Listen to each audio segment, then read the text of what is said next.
This is Totally Biased Reviews, and I am Asha Dore. I am an editor of Parley Lit.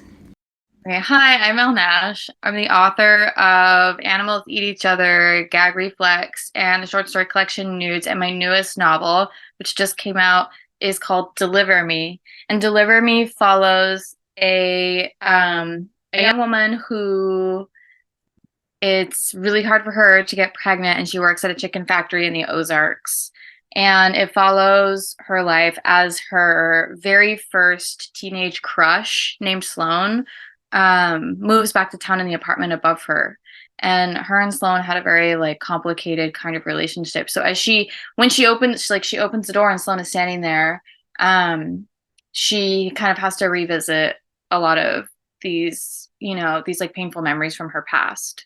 They were in a Pentecostal church, like a very fundamental Pentecostal church together. And so that's kind of where they've been bonded about what it's like to be women who leave, that kind of environment. And so it follows them throughout the book, to really devastating consequences. A lot of the themes are about motherhood, and murder and betrayal and pain. And I appreciate that about all of your work. There's very much this detailed and very specific emphasis on the physicality of the body. I've heard this in the past, but it's all writing starts in the body. That's how the tool that we use to experience the world. And so writing from that area just seems like the most natural. That's where you would start. That's where a story would start, is from the body. That's where our stories start, right? Birthing is from the body, and from there comes another body, right? That's where it starts. There's something to be said about sterility in our society. For example, I think there's something that Daisy even says, in the main character says in the novel, where when you look at chicken in the supermarket, it's been so separated from anything that you can even recognize as an actual animal body. There's no blood, there's no skin, there's no obvious marks of butchering. Sometimes there's not even bones. There's no actual evidence that this was a living thing. It's just a product.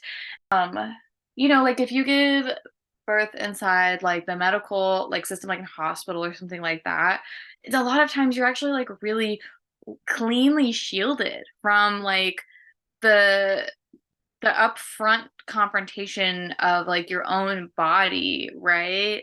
And there's nothing that's immoral or moral about that, because I think we all give birth in different ways. But it is interesting that you say that there can be, and sometimes the medical system promotes this almost disconnection from it. I remember the first time that I gave birth, I was like, this is the most metal fucking experience I've ever had. Everything is crucial, intense, and loud, and even if it's not noisy, right, there's just this high level of everything. I feel like that intensity is in your book, and I also feel there's so much lyricism in your language. I was highlighting so many of the lines because there's a lot of really beautiful sound, the mixture of really nice dialogue and really casual kind of blunt dialogue with a lot of alliteration. So I really appreciate the combination of the brutality in the subject matter with lyricism in your writing. Thank you. I appreciate that so much. I've always admired the lyricism of your work too. It just feels, when you can focus on the sonic piece of a sentence, it's like a hypnotic spell in some ways. I just do enjoy that piece of it. When you're writing, do you ever read your work aloud to yourself and see how it feels and that kind of thing? Oh yeah. I read all this novel aloud to myself, and then I even ran it through one of those text-to-speech machine thingies so I could hear what a robot sounded like reading it back to me. Yeah, I love that. I've never even thought to do that. Okay, so things that we try to do with the Totally Biased Reviews is give people who wrote something or made something the opportunity to talk about it the way reviewers do, because I think that reviews are kind of bullshit. It's this was the strength and this was the weakness or whatever, but I think that the writer knows more about that than anybody else. So, do you have any thoughts about what you think is some of the strongest points in your book, and or what you would change if you were rewriting it now? I do feel the lyricism, the prose, in the most important areas are strong. There's some scenes that when I read them aloud, like if I'm reading them in a crowd of people or I'm like thinking about them, I still get really like emotional when I read them, which is a good sign for me because it means more than just like feeling connected to the work as well. I feel like that means that like I've channeled the emotion I'm trying to.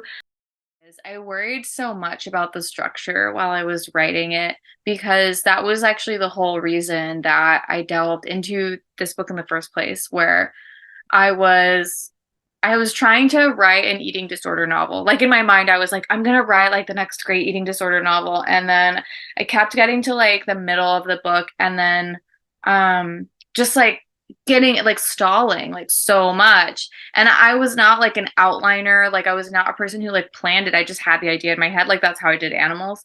And the animals took me like 2 to 3 years to get to even a full draft, maybe four, you know. Mhm. But I was like in the view of like breastfeeding. I mean, I think my daughter was like 9 months old, and I kept sending this rewritten like first half of this novel to one of my mentors, and she was like, "I just don't think that this is intellectual, like as I know you to be. Like it's not as dark and interesting, right?" And of course, like that broke my heart, but she was like, "Right," because I just wasn't connecting to myself. So then I was like, "I'm gonna figure out like how the frick like you write a book. Like how does someone like write like a basic like book?" Like I was like, I'm just gonna write like your bare minimum like basic bitch type of novel with like a very straight linear narrative. So I did like some reading and tried to understand like the 3 act structure and like all the stuff that I'd never been familiar with. Like I was never taught it. Like I don't have an MFA. I never took any literature classes in college. Like I went to school for journalism, not English, not literature. I'm not well read. You know, I'm like showing my own ass here, but I'm just like I'm not. I'm like, I'm kind of like podunk in that way. But once I did that and I created a structure for it, like I went and I wrote the first draft all the way through in like 9 weeks. Like it took 2 weeks planning it and did the first draft in 9 weeks. And so I'm pretty sold on that process. But I still like wonder like there's like these elements of structure that still elude me because I just don't know it well enough. Like, is the emotional resonance in these certain areas like high enough? Does it make people turn the page? Does it feel slow in the beginning? If it's slow in the beginning, are people going to stay with it until they get to the end? Which for me, like the ending is like the most important piece. Like I knew where the book was going to end from the very like beginning, like that was like the image is the whole reason like I wrote the novel. I really appreciated that I could tell that there was a really clear plot line. And then also there's lyricism and there's some experimentation a little bit with the form and the different chapter titles. And one of my best writer friends told me, like, if you're going to experiment, you have to have one part of the structure or part of the language that is kind of typical. So you have an anchor and then you can kind of play around that. And I feel like that's really well accomplished. The story is very clear. And then it's also really moving as you get into the language. I like that idea of the anchor. I love that language. I took a class with Claire Ray Watkins once, and she said, you can do experimental as long as you teach your reader how to read your book. And that kind of maybe resonates with me too about having that anchor. So tell us one of your favorite scenes in your book. My favorite scene are there's a couple. Like there's one when Sloane and Daisy are kids and Sloane is basically like, we're not gonna grow up to be Kmart mom. They're thinking about their future, which is interesting, right? Because I mean, I was the same way where it's like, I'm not gonna be like that kind of mom, even though then you grow up and you become a mother and you become faced with all of these decisions and lifestyle choices that you're forced to make and ways that you do things because and at the behest of your children. And then your children kind of skewer you for it when they start becoming more independent and self-aware. It's probably just like a societal thing. So they're in her room and they're listening to like Bratmobile and CDs, and then Sloane is like, she pulls out a safety pin and she asks Daisy to pierce something. And I won't reveal what that is so that people can read it for themselves, but I think I really like that scene. You're bringing up a couple of things that were really impressive to me. The different religions in the book are really interesting, and also the class stuff. I feel like it's really true to these people in a specific class experience, sort of showing how we really do end up sort of performing things that we thought we were above when we were kids, like this inevitability of the class experience. So, South Arkansas, it's just a different, it's a comforting world, but it is a different world. The class distinctions there they do feel different. Like you have Southern hospitality type stuff. There's Southern propriety as well that comes along with like certain family legacies and stuff like that. It almost feels a little bit like the UK in some ways now being in the UK. Like now that I live there, it's like the class mobility is really locked in and everyone is actually really aware of that. Whereas, like, I feel like in the United States, one thing that societally we tend to do is it's the John Steinbeck thing. Like, we pretend like social mobility is possible, even though we're really locked in. We pretend that like moving up in the ranks is something that is really, what is it, the bootstrap thing, or like the temporarily embarrassed millionaires thing. Like we pretend that's possible. We pretend that the locked in class mobility isn't real. But in some parts of the South and with the UK, it's kind of like, no, it's really obvious because of linguistic differences, regional accents. They're class tells that really give it away, which I think is fascinating. I've thought so much about code switching and class tells and like all those kinds of things and how they intermingle like in the South versus living not in the South, even in flyover country or living like on a coast or something like that. Because obviously like a lot of people from flyover move to the big cities because they're looking for opportunity, freedom of movement, the ability to, for example, be gay in society, like not feel going to be skewered for it. So I'm glad you kind of noticed those linguistic differences. And also like the petty ways different sects of Christianity like fight each other with. It's a really unique thing that I love about Christianity in general, like in a fascinating way where the Catholics are like, no, these Mormons are Satanists or like Yeah. whatever it is. And it's like, you all follow basically like the same kind Yeah. of. I didn't grow up in a deeply fundamentalist Christian home. Coming from a non super fundamentalist background is how much of it was still in me and in my life. I went to Sunday school every Sunday, like especially in the South, because all my friends went. Like, like everybody goes, so you want to go too. I did this thing for a while called Camp Awana, which is like a Christian thing, like that you did after school, which I don't really remember like a lot about, but where I lived was where the headquarters of Focus on Family is. So the guy who runs that is like Lou Dobbs or whatever. He was on the news every morning talking about family stuff, like Christian family values. And they had like programs in our schools, in the middle schools and the high school, they had like these Christian programs in it, which is wild to think about. There was so much Christianity like enmeshed in my life. As an adult, I have sought to figure out how to remove the structures of Christian thinking from my mind. All of my magic work or meditation or anything that I do, I'm always thinking, is this Puritanism? Am I thinking about things from the concept of original sin or that humanity is in a fallen state? Or am I thinking about things in the sense of like having utmost shamelessness and high self-worth and making sure that like I'm not doing things because of fear of authority and like all of those things that come from it? Like the thinking was still deep in my mind and sometimes still is, even though I didn't grow up in a fundamentalist like household. So could you imagine like how hard, I mean, that's part of what the novel explores. Like, can you imagine how hard it is for someone who, like an ex-evangelical, like people who really grew up so, so, so deeply and then finally like working to let all that go? It has to be like so painful and so traumatic, just to leave. And with so few sort of portals out, I often think that most people make decisions because they're trying to find their way to autonomy. Yeah.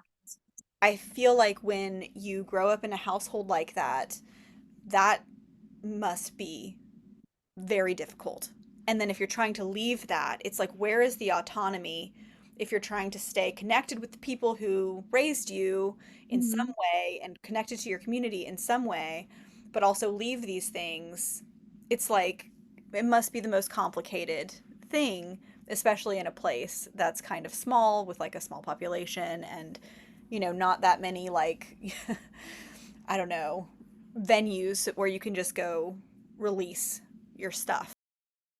Or having differences in opinion and not even having the language for it. Like that was kind of one of my focuses with like Daisy and Sloane in the novel, is that Daisy obviously has this very like sexually and romantically intense desire for Sloane, but she doesn't have the language for like what that means or what that looks like. Can't even consider that this is something that could be explored like in another world. And so she never even knows like if Sloane has any kind of feelings for her back, because there's nothing that can be, there's too much fear in like trying to vocalize like those things. I think that you're hitting on something and I think that you give a lot of humanity and credit to the characters in this situation that they're in. Of course, people are going to act kind of wacky if they don't have a way to be themselves. Yeah. Like, I think we forget that a lot. And it's really nice to have a story about that that's not super exaggerated. A pitfall of literature that's about these populations very often. And I don't think that your book that goes there, which is really cool. Thank you. No, I think that's a really fair assessment. Is there anything else you want to talk about your book that you think is important? Yeah, definitely. So I would say like one thing that I've noticed a trend of in the last few years, which makes me really excited, is that there is a lot more room for depictions of female rage. I'm very interested in this trend that I've been seeing. Like you have like Night Bitch and Titane, Animals by Lisa Taddeo. My book does kind of explore that in a little way, and I feel myself just more turning towards that, and I think a lot of people are. That's why I've been kind of like seeing it more, or maybe I'm just noticing it more because I'm interested in it. But I would say like if you're interested in that level of like exploration, then this will be a book that people are interested in. People who feel like squeamish about things like violence or like seeing the nature of like animal cruelty will probably not enjoy this book. So she works at a chicken factory. There is animal death in the book, and it is visceral. I feel like it's crucial for her character development for me to like include these aspects in the novel, but because I know people can be squeamish about that, like if they do feel sensitive to that, then I would not recommend it for people. But what's nice is I've actually had a lot of people tell me that they've actually like stopped eating chicken after reading this book, and that's kind of like cool to hear. It's one of the things that I've always seen in your writing and really enjoyed is just like lyricism around like blood and guts or whatever. I am kind of squeamish and I didn't find myself kind of turning away. I think that the lyricism kind of takes care of that and it keeps you safe.